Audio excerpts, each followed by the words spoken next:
আসসালামু আলাইকুম। আমি মৌসুমী। আজ আপনাদের দেখাবো কিভাবে চুড়িদার সালোয়ার তৈরি করতে হয়। ভিডিওটি না টেনে পুরো দেখবেন। তো দেখুন আমরা প্রথমে কাপড়টা 4টা ভাঁজে ভাঁজ করে নিয়েছি এবং আমি যেই সাইডে রয়েছি এদিকে জোড়া মুখ, অপর পাশে কিন্তু খোলা মুখ। দেখুন আমাদের প্রতিটা কাজের জন্যই কিন্তু আমি এভাবে করে ছবি আর্ট করে বর্ণনা করে দিয়েছি, যেন নতুনরা খুব সহজেই যে কোনো কারো সালোয়ার কামিজ বা সব কিছুই তৈরি করতে পারে। এখানে আমাদের 2 গজ 2 গিরা পরিমাণ কাপড় রয়েছে। তো আমরা যেহেতু এখানে চুড়িদার সালোয়ার তৈরি করব, এর জন্য কিন্তু আমরা নিচে মুহুরির মাপ দিয়েছি 5.5 ইঞ্চি। আর এখানে দেখুন আমাদের এক্সট্রা কাপড়টা বাতিল করে দিচ্ছি, কারণ এখানে কিন্তু আমাদের পেঁচাকোনা রয়েছে। এজন্য আমি এই কাপড়টা কাটিং করে নিচ্ছি। হিপ নিচ্ছি 9 ইঞ্চি। এখন আমরা এই হিপ এবং মুহুরির ওখানে যে দাগটা দিয়েছি, এখানে এই 2টা দাগ মিলিয়ে দিচ্ছি।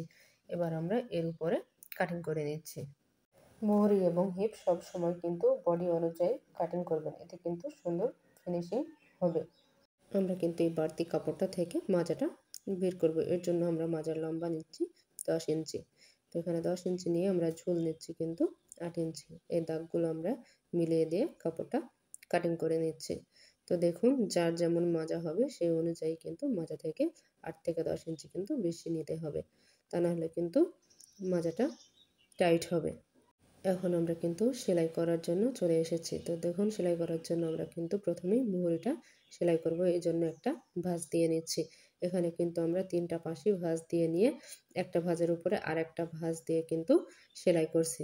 তো দেখুন আমি কিন্তু এখানে বারবার খুলে নিচ্ছি না। একবারেই কিন্তু আমি নিচের মুহুরিটা সেলাই করে দিচ্ছি। তো এভাবে করে সেলাই করলে কিন্তু খুব সহজেই কিন্তু মুহুরিটা তৈরি হয়ে যাচ্ছে। 2 পাশের কাপড়টা কিন্তু একটু চিকন করে নেবেন আর নিচেরটা কিন্তু একটু তার থেকে বেশি করে নেবেন। নিচেরটা 1/2 ইঞ্চি পরিমাণ এবং 2 পাশেরটা কিন্তু 2 সুতা পরিমাণ মোড়ালেই সুন্দর হবে। এভাবে করে আমরা 2টা সাইডই তৈরি করে নিচ্ছি। এখন দেখুন আমরা মাপ অনুযায়ী এখানে 2টা টিপ বোতামের জন্য ফাঁকা রেখে এখান থেকে সেলাই করে দিব।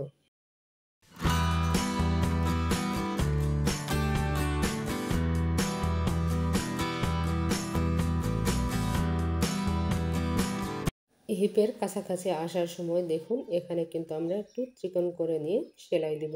এতে করে কিন্তু আমাদের হিপের কাছে জড়ো হয়ে থাকবে না। অনেকের দেখবেন যে এখানে কিন্তু একটা কুঁচকিয়ে জড়িয়ে থাকে। তো এটা জোড়ানোর কারণ হলো এখানে কিন্তু মোটা করে সেলাই দেয়। এজন্য আমি আপনাদের দেখিয়ে দিলাম যে হিপের কাছে কিন্তু চিকন করে নিয়ে তারপরে সেলাইটা দিবেন। এর উপরে কিন্তু আমরা 2টা সেলাই দিয়ে নিচ্ছি। এভাবে করে 2টাই কিন্তু আমরা তৈরি করে নিচ্ছি। তো দেখুন আমি কিন্তু 2টা হিপই এভাবে করে চিকন করে দিয়েছি।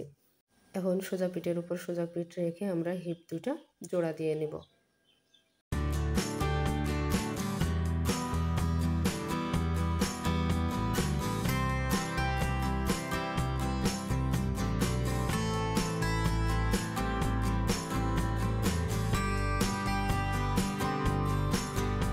দেখুন আমার হিপটা কিন্তু জড়ো হয়ে নেই। এখানে কিন্তু ফিনিশিংটা সুন্দর হয়েছে। এখন আমরা দেখুন এই বাড়তি কাপড়টা কাটিং করে নিব। কাটিং করে নেওয়ার পরে আমাদের এই যে জোড়াটা রয়েছে 2টা জোড়া একসাথে করে আমরা 2 সাইডের যে জোড়াটা রয়েছে এখানে কিন্তু একটা ছক কেটে নেব। এই ছকটা কাটার কারণে কিন্তু আমাদের কুচি দিতে অনেক সুবিধা হবে। এখন আমরা মাজার কাপড়টা জয়েন্ট দিয়ে নিচ্ছি। তো মাজার কাপড়ে আমরা কিন্তু 2 সাইডে জয়েন্ট দেব, কারণ এটা আমরা ইলাস্টিক লাগাবো। এজন্যই আমরা কিন্তু 2 সাইডে জয়েন্ট দিয়ে নিচ্ছি। এখন দেখুন ইলাস্টিক করার জন্য আমাদের যে ঘরটা তৈরি করতে হয়, অনেকে কিন্তু এখানে ইলাস্টিক লাগিয়ে নেয়। আমরা কিন্তু এখানে ইলাস্টিক লাগিয়ে নিচ্ছি না। আগে আমরা ঘরটা তৈরি করে নিচ্ছি। আমরা মহিলারা কিন্তু এভাবেই মাজাটা তৈরি করি। এতে কিন্তু অনেক সুবিধা হয় এবং আমরা যে ইলাস্টিকটা লাগাই তাতে কিন্তু পরতে অনেক সুবিধা হয়। চওড়া ইলাস্টিক লাগালে অনেকে এসে কিন্তু আমাদের কাছে বলে যে অনেক টাইট হচ্ছে, বুঝতে পারছি না, অনেক সমস্যা হচ্ছে। এজন্যই কিন্তু আমরা এখানে 1/2 ইঞ্চি যে চওড়াটা ইলাস্টিক রয়েছে সেই ইলাস্টিকটাই ব্যবহার করি। এজন্য আমাদের এভাবে করে 2টা ঘর তৈরি করে নিতে হয় এবং একটু ফাঁকাও রাখতে হয়। এখন দেখুন এই যে এই মাঝখানে রয়েছে একটা মাঝখানে ছক কেটে নেব। এখানে ছক কেটে নিয়ে এখন আমরা সেলাইয়ের সাথে সেলাইটা দেখুন মিলিয়ে এভাবে করে রেখে এখানে কুচি দেবো। তো কুচি দেওয়ার আগে দেখুন আমাদের এই যে ছক কাটা রয়েছে এই ছকের সাথে অবশ্যই এভাবে করে ছকটা কিন্তু মিলে যাবে। আর মাঝের কাপড়টুকু কিন্তু আমাদের কুচি দিতে হবে।